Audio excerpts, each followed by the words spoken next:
morning, everybody. My name is Bridget Sharp. I am the Arizona State Director for the Human Rights Campaign, and we're grateful that you decided to join us today on Trans Day of Visibility. This morning, I expected to be out here asking Governor Ducey to veto bills that divided the state, did not address any specific or present concern for Arizonans, and would lead to adverse legal and economic consequences for the state. I was also hoping to call on him to ask for greater respect and understanding among all Arizonans. And these words may sound familiar to you, as they were said by Republican Jan Brewer after she vetoed anti-LGBTQ legislation in 2014. I was also expecting to tell the governor that anyone who's interacted with Arizona's transgender community understands how amazing they are and how difficult it already is for them, that no one should be actively trying to make things harder for them. But these words are also not mine. They were said by Utah's Republican Governor Spencer Cox after he vetoed anti-LGBTQ legislation this year. And none of this even mentions the thousands of letters and phone calls that went into the governor's office and the state legislature from parents of trans children, kids, medical professionals, and allies, asking them not to insert government and their ideology into families and personal medical decisions onto the athletic field. At this point, what more can be said? Maybe this.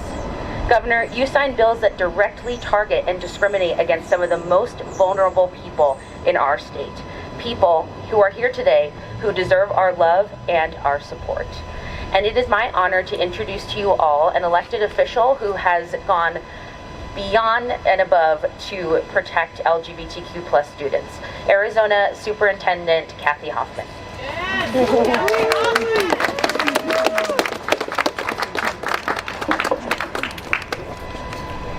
Good morning. I speak with a very heavy heart and with a great deal of disappointment on this day, Transgender Day of Visibility. Parents of trans kids, like those joining me here today, shouldn't have to spend their mornings at the legislature defending their child's right to exist like all the other children. Kids like Skylar shouldn't have to miss school because they're busy defending their humanity to a committee of legislators. Governor Ducey could have easily followed the lead of his Republican counterparts in Indiana and Utah. He could have taken this opportunity to affirm that Arizona is a welcoming place for all families and children. Instead, he injected politics into our schools, and by signing legislation that is nothing more than bigoted government overreach directed at a small, vulnerable group of kids and families. In the past 4 years, only 16 trans athletes out of 170,000 student athletes received waivers from the Arizona Interscholastic Association to participate in sports, a process that the AIA, this Association for Sports, said was working. That is a process that preserves fairness and inclusivity in school sports. The state government didn't need to solve any issue here, and now it's made things worse for vulnerable students and their families. In 2019, we rightfully repealed the discriminatory 1991 law referred to as No Promo Homo. And these are just more hateful laws that will bog down our state in costly litigation or be repealed by a future more inclusive legislature. But I speak against these policies today, not just as state superintendent, but also as a mom. Kids, believe it or not, just want to be kids. I want what all moms want. For our kids to be free from worrying about fitting in, being accepted, because all kids should be accepted for who they are. Because I want my daughter to know, no matter who she is as a person, she's going to have the same opportunities and respect as every other kid. The fact is, lawmakers from the majority party have manufactured a crisis to score political points while our classrooms remain underfunded, our class sizes grow as teachers leave the profession, and students across the state go without access to school counselors in too many schools. We have real people facing real problems that deserve real solutions in this state. A small number of trans kids wanting to participate in sports is not a real problem. These laws are not a real solution, and these laws hurt real kids. Kids who are already at a greater risk for depression, bullying, and suicide. This sends a hateful, exclusionary message that scapegoats children who are just trying to be kids. A society is judged by how it treats its most vulnerable members. And yesterday, our governor and the majority party failed the test. These kids deserve better, and Arizona can do better. That's why I'm proud to stand here alongside these brave kids and parents today and to say that all children in our state, especially those who are most vulnerable and don't feel like they are safe and accepted, we will always stand up for you. We will always have your back, and you are welcome, and you are loved for who you are. Lastly, I want to say to Skylar, Ivanhoe, Anthony, Kristen, and Christina, thank you for your advocacy. Thank you for standing up for your rights. Our state is better because you are here. Thank you.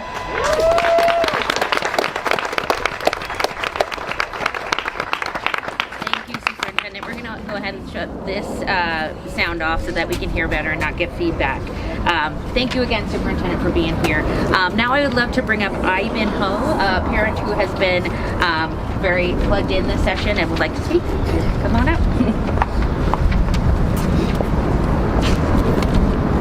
My daughter's first dress was a light blue with a unicorn on it. She picked it out herself. Before she had the idea to say, I am a girl, she said, Mama, can I have a dress? Mama, I want to look like you.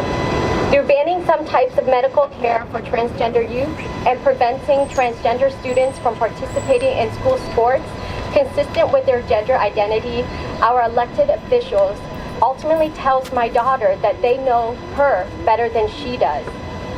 Please do not make me tell her that strangers know her mind and her body better than her. To tell a child that she does not know herself is dangerous. It teaches her that she does not have autonomy over her body, that strangers have power over her body. I do not want to take away her confidence and strength. It is her self-understanding that she will use to contribute to our society. Despite her joy and determination, my daughter is also anxious. She worries that she won't be accepted for who she is. A common conversation between my husband and me is how to protect our daughter from attacks and killing herself. Our daughter has a brilliant pediatrician. She has many positive outlets: meditation, hiking, swimming, and horse therapy. However, our daughter's safety is not only our responsibility nor individually isolated. We need safe schools, safe gyms, safe parks, and safe public spaces. We need you. We need accepting teachers, friends, coaches, leaders to allow her to know and be herself. Being transgender does not make her more prone to suicide or attacks. Existing in a society that deems her wrong invites people to bully and hate her. Being transgender is simply another human experience, and we can all work together to make her journey as adventurous, fun, ambitious, and safe as we do for all other children. Thank you, and happy Transgender Day of Visibility. Thank you. Thank you, Ivan. I'd love to bring up Anthony Sheedy to speak as well. You got it, girl. You got it, girl. Good morning. America stands for freedom and a belief to protect the individual liberties of our citizens. But who does it stand for? What values does America hold dear, and which does it disregard in favor of popular opinion or political gain? I have served my country as a former soldier and warfighter. I have fought to defend and protect this nation and its Constitution to the best of my ability. I stand here today because a class of people, citizens and children, that are not yet old enough to vote and participate in our government are told their freedoms and their individual liberties are being taken away. The Fifth Amendment says no person shall be deprived of life or liberty. The 14th Amendment says no state shall make or enforce a law or deprive any person of life or liberty. Even the 19th Amendment says the right of citizens shall not be denied by any state on account of sex. Now, the 19th Amendment was based on voting, but undeniably, it was also based on equality. What we ask for is equality for our children, equality to have the same rights, status, and opportunities as any other child, regardless of sex. We ask for freedom for our children, freedom to make medical choices together with our children in support of their life and their liberty. Today, I don't see freedom. I don't see equality. I see weak politicians, and I see weak leadership.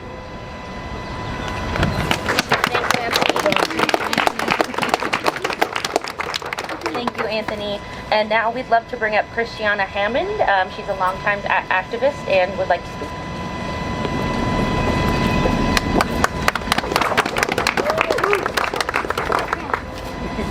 Hello. It's very sunny today. Today, I am ashamed of our state. I'm ashamed to stand here on the International Trans Day of Visibility, a day meant to celebrate the dignity and strength of the trans community across the world, and report that Arizona discriminates against transgender people. When Governor Ducey signed these bills, he declared them to be common sense measures. He is a man that often speaks of his regard for freedom and individual liberty, but in signing bills that so decidedly strip freedom from a very specific group of children and their parents, we see the hypocrisy of those words. The rights and quality of people's lives should not be decided by a simple application of good old-fashioned horse sense. It should be measured carefully, it should be considered deeply, and most importantly, it should be understood thoroughly. Mr. Ducey and the group of legislators that supported these bills did not make that good faith effort. They stuck their fingers in the air to check the political wind and made the calculus that the lives and well-being of transgender children are worth much less than chalking up a victory in the fake culture war that they continue to wage at the cost of real common sense values. Values that continue to erode and fade away every single year.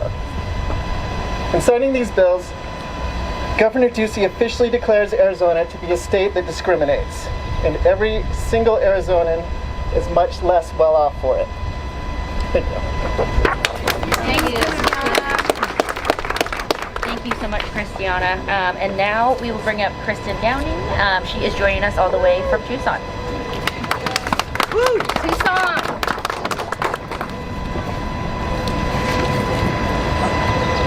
Yesterday, Governor Ducey said that he signed 2 anti-trans bills into law to give trans people in our state, and I quote, the same dignity, respect, and kindness as all other individuals. These bills, in fact, do the exact opposite. When Governor Ducey signed SB 1138 into law, he was telling my child and all trans children in Arizona that he knows what they should do with their bodies better than they do. When he signed SB 1165 into law, he was telling all of the trans girls in our state that they do not deserve the same opportunities as their cisgendered peers. Rather than providing dignity, respect, and kindness, these bills chip away at our kids' dignity, disrespect them, and are anything but kind. They are, in fact, very cruel.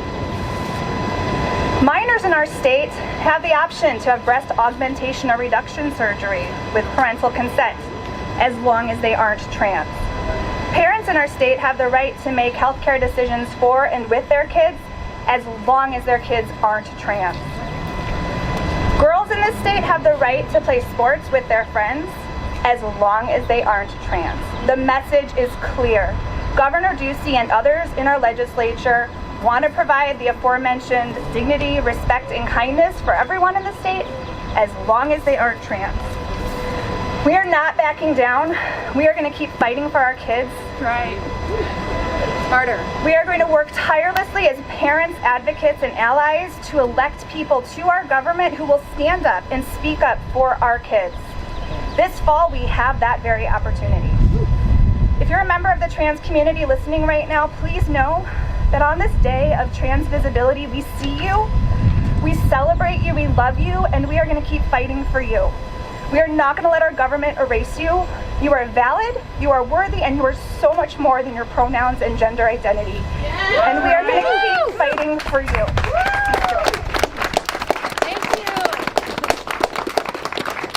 Kristen. And lastly, unfortunately, Skylar Morrison couldn't be with us today. She's not feeling well, but I want to bring up Emily Sheedy, who is going to read Skylar's statement on her behalf. Thank you, Emily. My name is Skylar Morrison, and I am a 13-year-old transgender girl. As I said in my testimony against SB 1165 and SB 1138, I have been fighting for my human rights since I was 7 years old. Imagine a 7-year-old little girl begging you to let her use the bathroom that aligns with her gender identity. That was me, in 2016, begging legislators to not make me use the boys' bathroom. We had to leave Texas because it wasn't safe for me anymore, and here I am almost 7 years later in a different state, having to testify and fight for my rights to not be taken away. I am beyond disappointed that our governor proudly announced on Twitter that he signed these rights, that he signed these bills into law.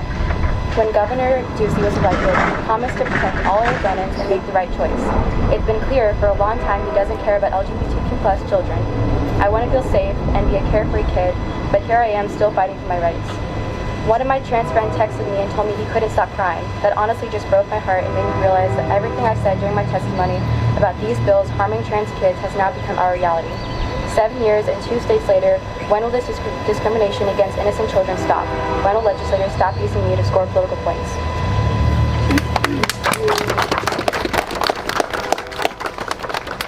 All right, thank you very much, everyone. That concludes our speakers. We would be happy to take any questions if you have any.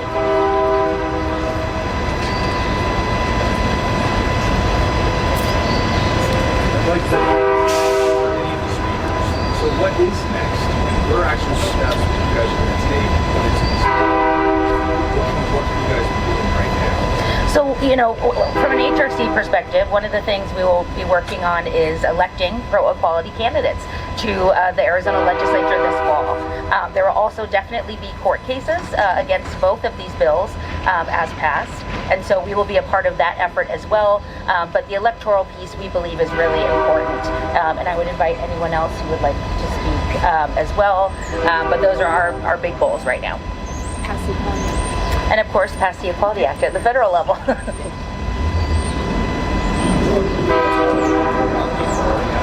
Sure, the Equality Act would provide public accommodations and non-discrimination accommodations for all LGBTQ Americans.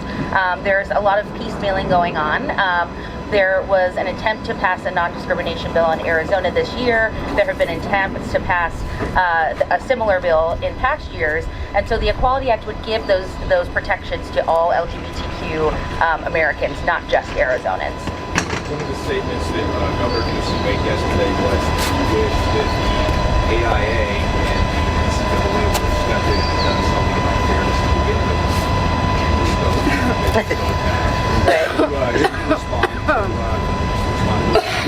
Sure. So the AIA has been involved in these hearings all session. They have signed in as neutral because they need to remain neutral for certain reasons, but they have provided all of the information to Governor Ducey and to every single legislator that there are already policies in place to petition if you are a transgender girl to play sports on a girls' team. It is not an issue in Arizona. In the past 10 years, there have only been 7 folks who have petitioned and successfully gotten through that petition process. And so we know this is not an issue, and this only serves to discriminate against trans girls specifically. Bridget, can I ask something about woman level? Sure. Joseph Burwell, transgender man, medical provider. To segue with what Bridget just said about NCAA rules, for years there's been a rule that a transgender woman who wishes to play sports at the collegiate level in the NCAA must have a testosterone level lower than my natal-born female cisgender friends here. That's lower than mine, lower than yours. So the rule was there. It was working fine. And so, don't think for a minute that this legislation puts some new enlightenment into the NCAA, because they were already there. It was working. Thank you. Any other questions we could answer today? All right. Well, thank you all so much for being here. We really appreciate it. This is a tough day for a lot of Arizonans, but this is also a day to celebrate transgender individuals. So we're going to do a little bit of both today. So thank you very much.